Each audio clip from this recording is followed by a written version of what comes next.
warahmatullahi wabarakatuh. Perkenalkan, kami dari kelompok 6, 10 AKL 2 ingin menjelaskan tentang situs peninggalan Sunan Kudus dan Sunan Muria. Perkenalkan, nama saya Nasihan Nurul Aulia dari absen 23. Perkenalkan, nama saya Naila Nur Fadilah dari absen 24. Perkenalkan, nama saya Nuri Maulida, absen 26. Perkenalkan, nama saya Naila Mona dari absen 22. Perkenalkan, nama saya Nur Aulia Agustina dari absen 25. Salah satu contoh tokoh wali songo yang kita kenal adalah Sunan Kudus.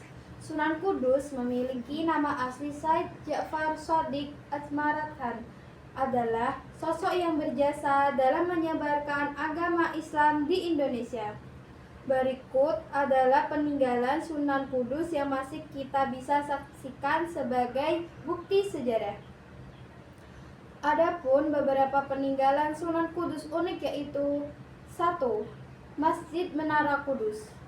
Masjid Menara Kudus atau juga dikenal dengan nama Masjid Al-Aqsa. Masjid ini terkenal keunikannya karena berbentuk candi ini merupakan hasil akulturasi dengan agama Hindu dan Buddha. 2. Keris Kiai Cintaka sebagai simbol kebijaksanaan dan kekuasaan.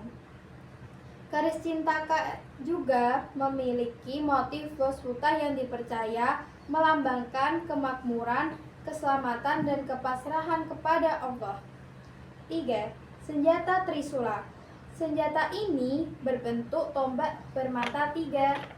Barang pusaka ini masih dipelihara dengan baik dalam Masjid Menara Kudus. Sampai saat ini pun masih dilakukan upacara jemasan, yaitu ritual memandikan atau membersihkan barang pusaka peninggalan Sunan Kudus. 4. Tembang Asmara Dono. Mas Kumambang dan Mijil merupakan peninggalan Sunan Kudus dalam karya seni. Tembang tersebut digunakan Sunan Kudus dalam menyebarkan agama Islam melalui pendekatan seni dan budaya. 5.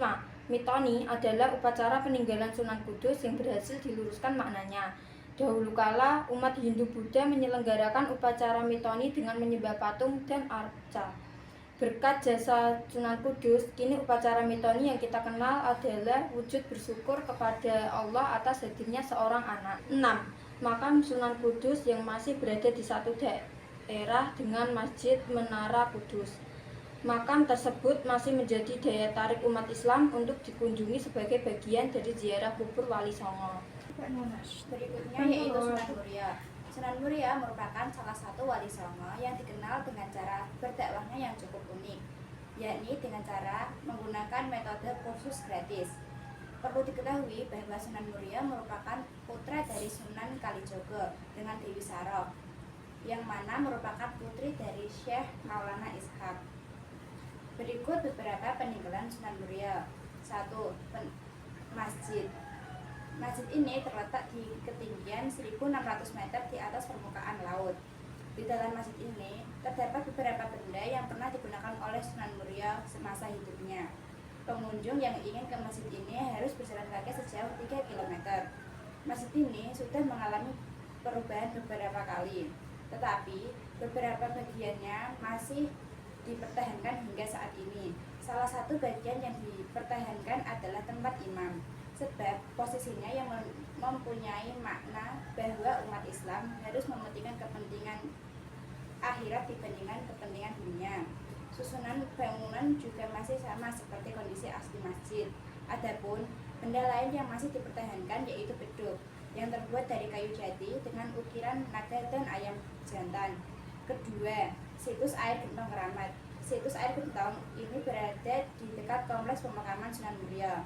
Biasanya situs ini dikunjungi saat para peziarah sudah selesai berziarah.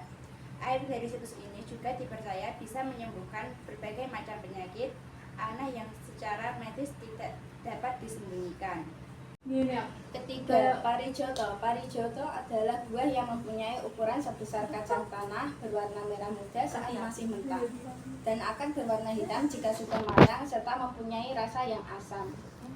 Buah ini mempunyai kandungan gizi yang cukup baik dan cocok untuk ibu hamil. Selain itu, buah ini juga dikatakan sebagai salah satu warisan Sunan Muria. Ibu yang sedang mengandung kerap mencari parijoto karena dipercaya bisa memberikan kebaikan untuk bayi yang masih ada di kandungan. Keempat, pakis haji. Pakis haji merupakan tumbuhan yang dipercaya berasal dari kesaktian Sunan Muria. Secara umum, tumbuhan yang satu ini digunakan untuk mengusir tikus. Saat sedang mengunjungi daerah makam, para pengunjung bisa melihat tanaman pakis haji yang dijual di sana.